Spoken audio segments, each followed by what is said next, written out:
work.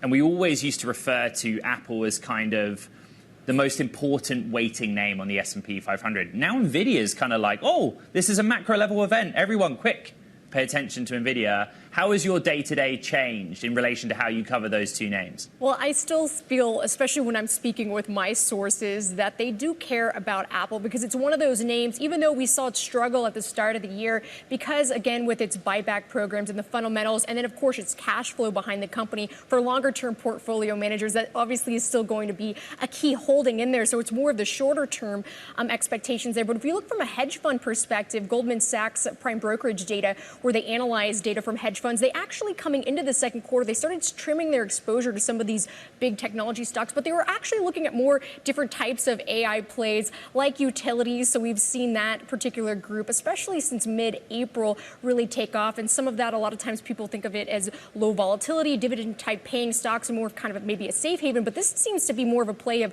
a peak in rates, but then also a little bit of that AI play there. But again, if you're looking at NVIDIA, I mean, coming into today, it was only about 5% away from trying to catch up to Apple's market cap there. But then also Apple not too far away from $3 trillion again. So if it does cross, that'll be the first time since January since it's done so, Ed.